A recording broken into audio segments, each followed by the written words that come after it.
जय हिंद दोस्तों, रक्षित खन्ना के चैनल में आपका स्वागत है। दोस्तों कैसे हैं आप? उम्मीद करता हूं कि आप अच्छे होंगे। दोस्तों आज के इस वीडियो में मैं आपको 3 महत्वपूर्ण जानकारियां दूंगा। जैसा कि आप पीछे बोर्ड पे देख रहे हैं, 2 जानकारियां मैं आपको दूंगा 8वें वेतन आयोग के बारे में और एक जानकारी मैं आपको दूंगा एएफटी लखनऊ के फैसले के बारे में। जी हाँ दोस्तों, एक पूर्व सैनिक है जिनके हक में फैसला हुआ है एएफटी लखनऊ से, तो एक जजमेंट है काफी महत्वपूर्ण, वो मैं आपको समझाऊंगा। फिर बाकी 2 जानकारी मैं आपको 8 सीपीसी के बारे में समझाऊंगा।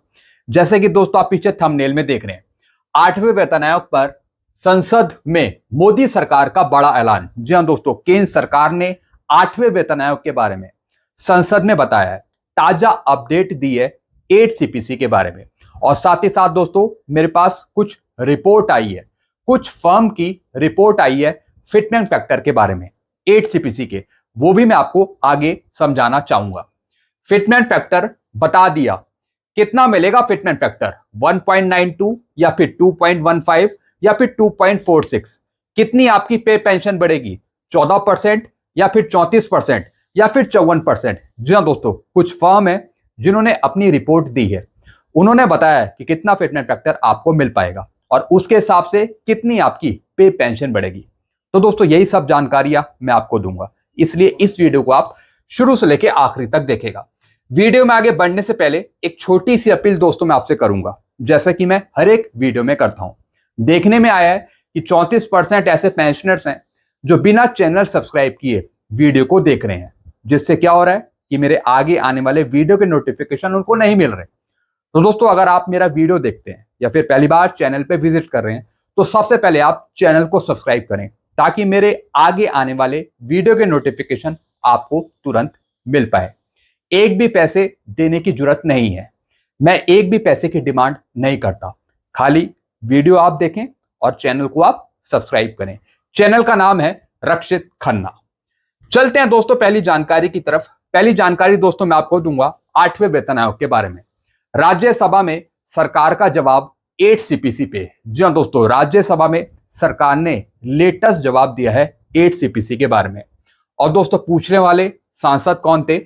श्री जावेद अली खान जी। इन्होंने 8 सीपीसी के बारे में पूछा वित्त राज्य मंत्री पंकज चौधरी जी से। तो दोस्तों जो जवाब दिया है पंकज चौधरी जी ने, इस पूरे जवाब को मैंने समराइज कर लिया है, कुछ पॉइंट में डिवाइड कर लिया है, तो मैं आपको समझाता हूं। क्या बताया दोस्तों सरकार ने?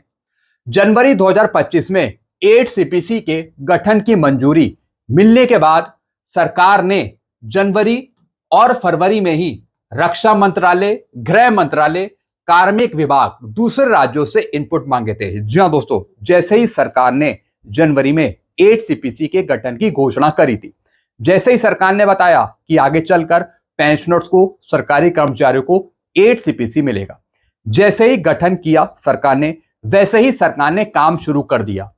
क्या काम शुरू करा?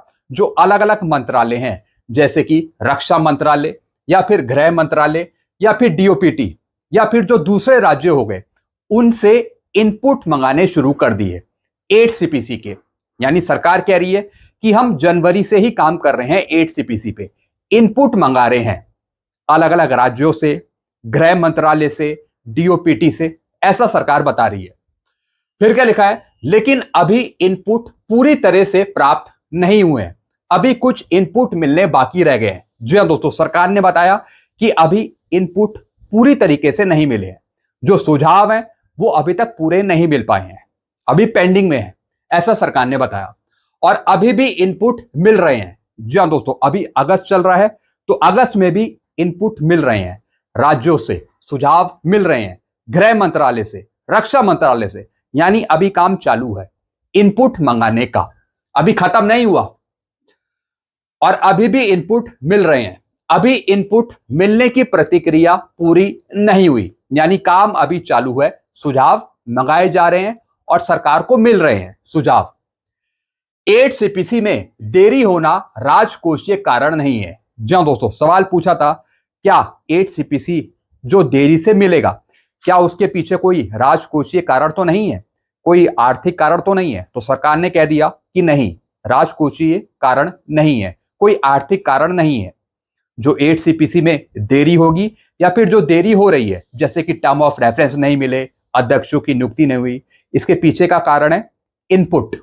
अभी सरकार काम कर ही रही है, इनपुट मंगा रही है और वो प्रतिक्रिया अभी पूरी नहीं हुई।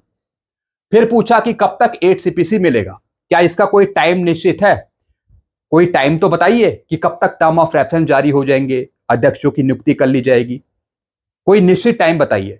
तो सरकार ने क्या कहा, कोई टाइम निश्चित नहीं है, नोटिफिकेशन और सदस्यों की नियुक्ति के बारे में जब उचित समय आएगा तब की जाएगी। जी दोस्तों, सरकार ने कोई टाइम नहीं बताया, कोई निश्चित टाइम नहीं बताया कि कब तक सरकार टर्म ऑफ रेफरेंस दे देगी या फिर कब तक अध्यक्षों की नियुक्ति कर लेगी। बस सरकार ने बताया कि अगर कोई आगे उचित टाइम आएगा, उचित समय मिलेगा, तब घोषणा करी जाएगी टर्म ऑफ रेफरेंस की या फिर अध्यक्षों की नियुक्ति की। तो दोस्तों, ये सरकार ने लेटेस्ट जवाब दिया है संसद में, ऐसा जवाब दिया है केंद्र सरकार ने।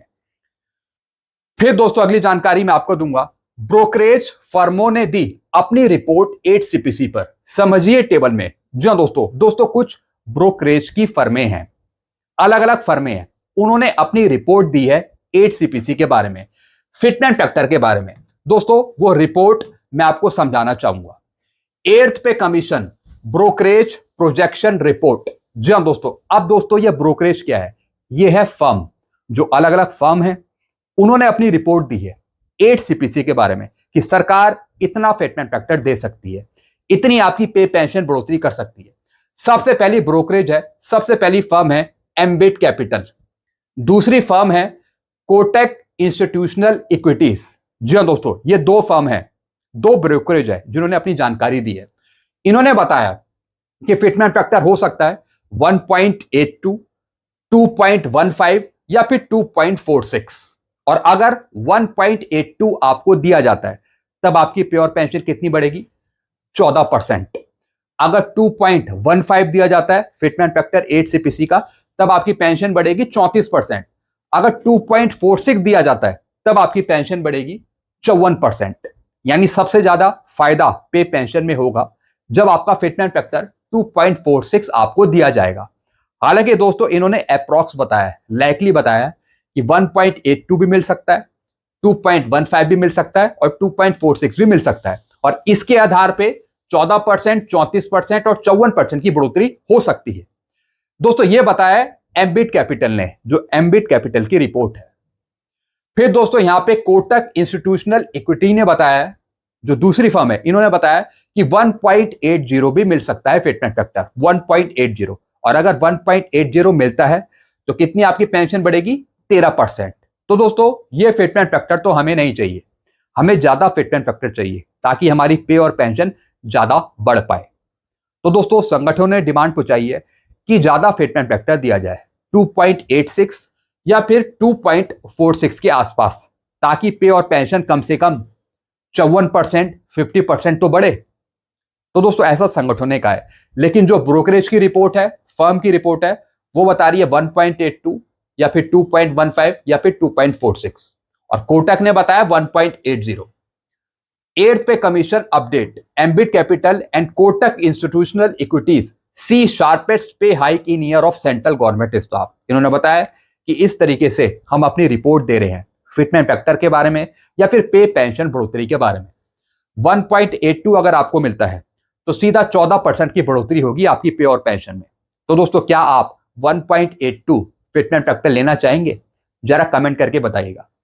अगर 2.15 मिलता है तो आपकी पे पेंशन में बढ़ोतरी होगी 34% की, अगर 2.46 मिलता है तो 54% की।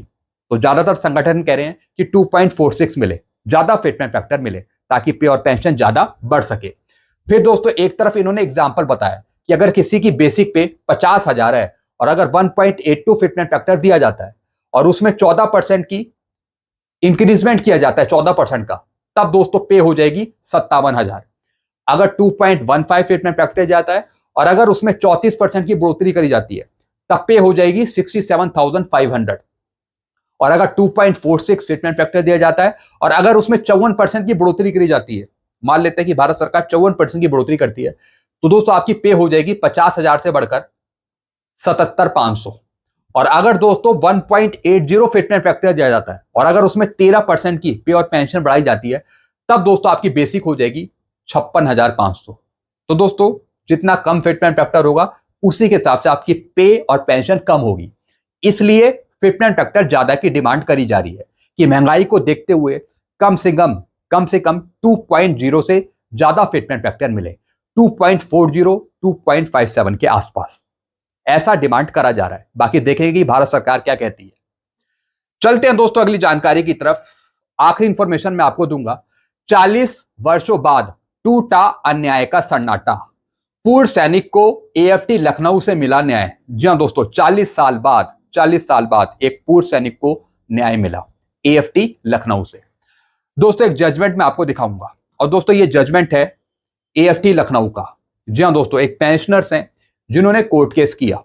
पहले इनको पेंशन नहीं दी जा रही थी, डिसेबिलिटी पेंशन नहीं दी जा रही थी, जिसके लिए इन्होंने कोर्ट से कांटेक्ट किया, एडवोकेट से कांटेक्ट किया। और दोस्तों ये रिटायर हुए थे बहुत पहले दोस्तों ये रिटायर हो गए थे। इनकी टोटल सर्विस थी 7 साल 2 महीने और 9 दिन। एनरोल हुए थे दोस्तों ये कॉर्प्स ऑफ ईएमई में, इंडियन आर्मी में 20/8/1971 में। और दोस्तों ये इनवैलिड आउट थे। इनको किसी कारण से बाहर कर दिया गया था, घर बैठा दिया था। लेकिन दोस्तों जिस कारण से ये बाहर हुए वो किसी बीमारी के कारण से हुए, और वो बीमारी सेवा के कारण से उत्पन्न हुई थी। तो इस वजह से कोर्ट ने इनको डिसेबिलिटी पेंशन ग्रांट करी है।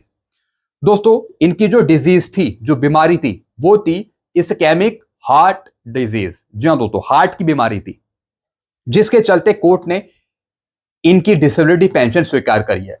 पूरा मामला क्या है मैं आपको समझा देता हूं। पूर्व सैनिक चंद्र प्रकाश ओझा को 40 वर्षों बाद विकलांगता पेंशन का अधिकार प्राप्त हुआ।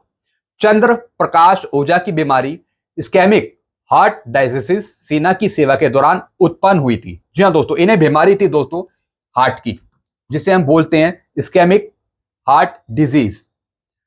और दोस्तों यह बीमारी सेना की सेवा के दौरान उत्पन्न हुई थी। चंद्र प्रकाश ओझा को इस बीमारी के कारण बाहर कर दिया गया था। उन्हें अन्यायपूर्वक डिसेबिलिटी पेंशन से वंचित कर दिया गया था। जी हां दोस्तों, यानी इनको डिसेबिलिटी पेंशन नहीं दी जा रही थी, जिसके लिए इन्होंने कोर्ट केस किया।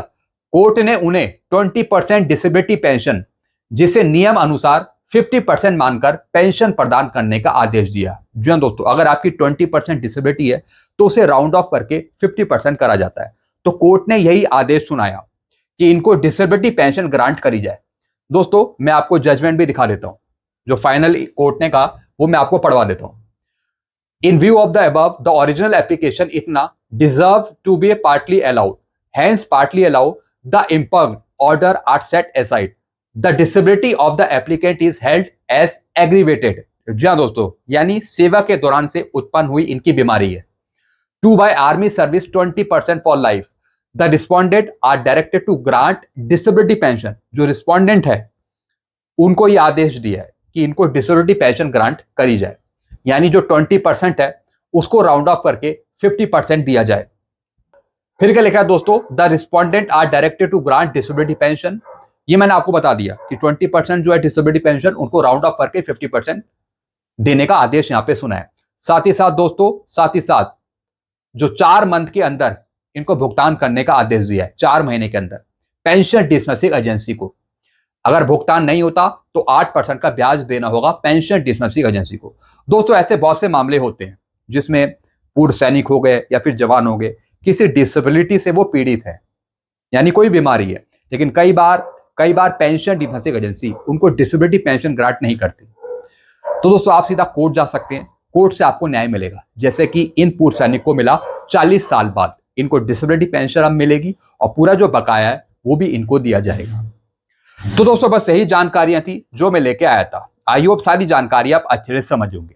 फिर भी कोई कंफ्यूजन है, कुछ आपको समझ में नहीं आया, तो आप कमेंट करके पूछ सकते हैं। बाकी आप अपने सुझाव राय कमेंट में जरूर बताइएगा। दोस्तों वीडियो को मैं ये खत्म करता हूं। चैनल को आप सब्सक्राइब कर सकते हैं और वीडियो को आप शेयर करना मत भूलेगा। चैनल का नाम है Rakshit Khanna. Thank you so much.